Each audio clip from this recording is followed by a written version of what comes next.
Welcome, Wargamers, to yet another week of focusing on the intensely dramatic and ever-changing Mortal Realms, because hot on the heels of Broken Realms Techless, we're going to begin our deep dive into the next installment of the Broken Realms series, Be'lakor.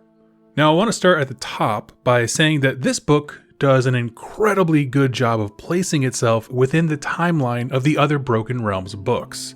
Morathi most notably. And it does a bit of a sum up that I will do as well for context, but understand the general feel of this summary in this book is more from the perspective of the slann Starmasters of the Seraphon looking at all of this catastrophe that we've been covering here on the channel go by. So at the time, this is what they see. Archaon's favored Gaunt summoner, Eater of Tomes, is refining Varanite in the hopes of using it to break the gates of Azir wide open. We covered that a bit in Broken Realms Morathi.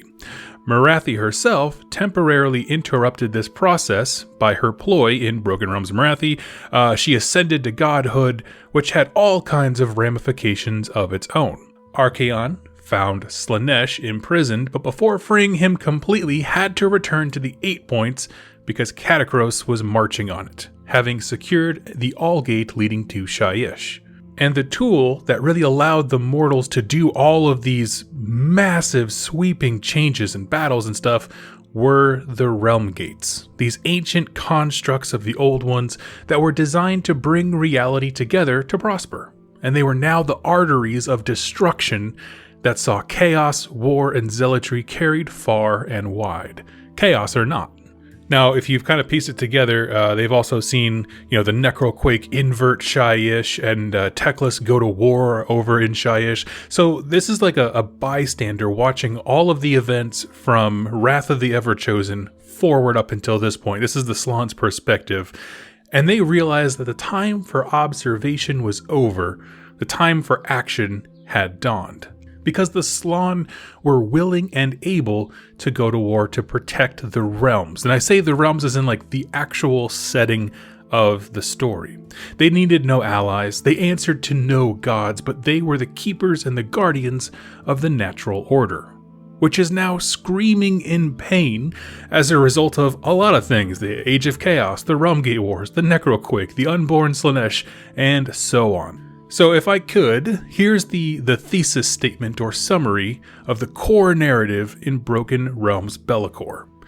Be'lakor is looking for a way to rightfully usurp control from Archaon the Everchosen, to demonstrate to the Chaos Gods that he, Be'lakor, is the rightful king and ruler of their forces, that he alone is worthy to bear the mantle of Everchosen. So he has these schemes in play, but he's just kind of looking for the right pieces of the puzzle to fall together to make his grand move.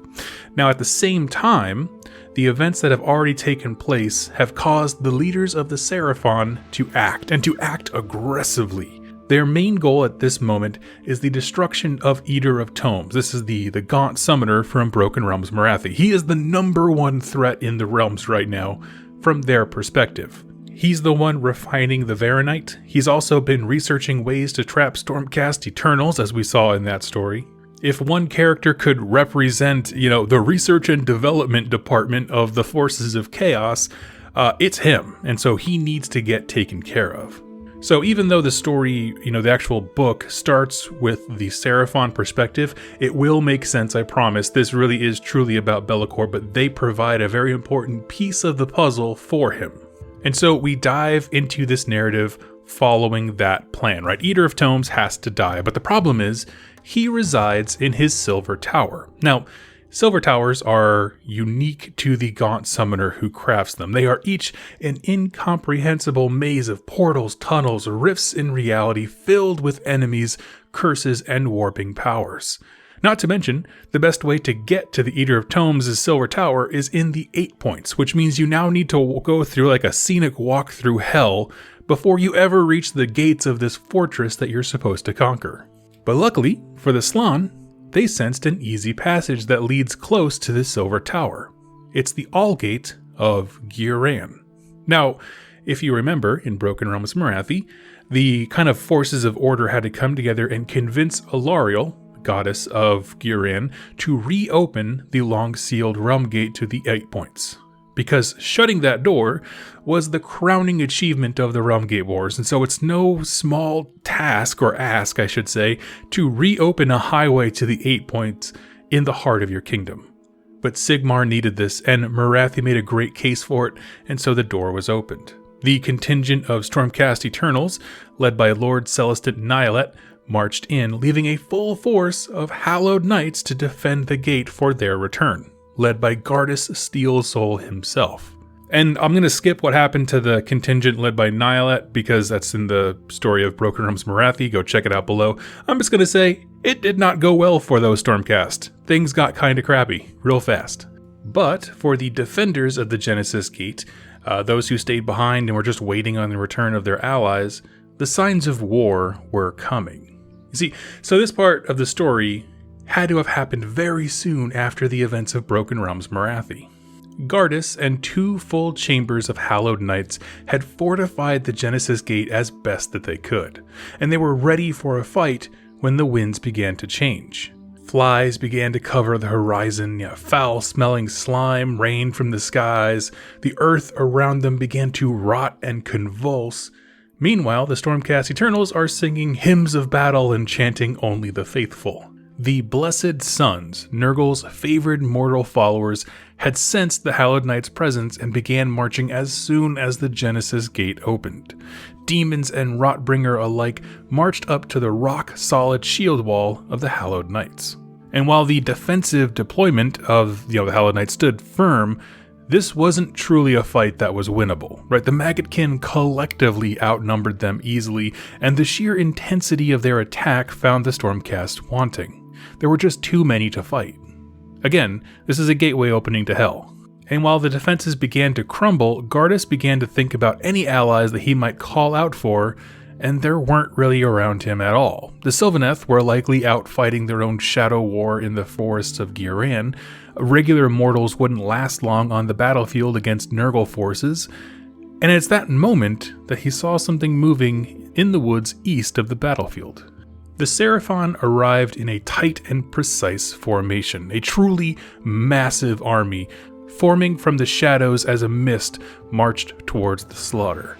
Gardas had heard about the Seraphon, sure, he's like mysterious allies that they don't really interact much with the wider forces of Order a whole lot, but they've certainly been allies of convenience before, and at their sight, Gardas absolutely rejoiced. He's like, finally, we got some help, we're gonna crush these Nurgle guys on their own doorstep. And that enthusiasm lasted until the Seraphon mega army just kept marching, like right past the flank of the entire battle, through the Realm Gate and into the 8 points. I say this, remember, Realm Gates, the All Gates specifically, the ones that tie each realm to the 8 points, they are truly massive. You can walk whole armies through. And so having one battle on one side of the gate and then completely this Seraphon army just marches right on past it through the other side is completely doable. Some of the Hallowed Knights started screaming, calling them traitors. How can you claim to oppose chaos and ignore such a corrupting army at the doorsteps of Ghyran? Like all that kind of stuff. But they marched on, and they paid absolutely no attention to the Steel Souls. Gardas' defenses began to truly come undone, and he himself tried going toe-to-toe with a Great Unclean One, which kind of seems to be his thing. He's done that like 3 or 4 times throughout the Realm Gate Wars as well, and it always ends the same because he got absolutely crushed. However, right before arcing back to Azir, he was able to see the gleaming golden armor of the Stormcast Eternals from Lord Celestant Nihilet's remaining forces charge in. They were broken, they were haggard but alive, and such a blessing of reinforcements had the potential to save the Genesis Gate. Sadly, Gardas wasn't around long enough to see that, if this really was his salvation, and he died and went back to Azir. So I want to actually pause the story there because we have some stuff to talk about. This is the perfect stopping point because it's a lot of recap on things that we've already talked about, and it ties deeply with other events that I wanted to connect the dots for you on. In my next video, though, we're going to start moving the story forward. We're going to follow this Seraphon army and see what kind of events or dominoes they knock over and how it feeds into why this book is called Broken Realms Be'lakor and not Broken Realms Seraphon. First up, it answers a fair few questions I had from Broken Realms Morathi, right? In that story, we knew the Stormcast Eternals were keeping guard at the Genesis Gate, but we didn't know what the fate of it was. And while this story still leaves us with a question mark, it moves the story of the Genesis Gate forwards, right? There were a ton of Stormcast Eternals defending it. Nurgle saw an opening back into Guran and attacked in full. They sent a huge Maggotkin army. Now, we don't know if he was able to fully claim it at the end, right? We don't know if the gate is in control of who, which is fine. We can leave that spot open for now, but it does kind of keep that, as a thread that we can keep pulling on in the future. But while that gate's open, yet another faction sees it as a means to achieve their own personal goals, the Seraphon. And I've said it for several years now that we need the Seraphon to be in more stories. And at first I was like, wait. You put them in this story and all they did was walk right past the fight. But in truth, this is quite honestly one of the best depictions of the Seraphon out there. They're not your buddies. They don't crack open a cold one with the boys and girls on the Pantheon and talk about how much chaos sucks, right?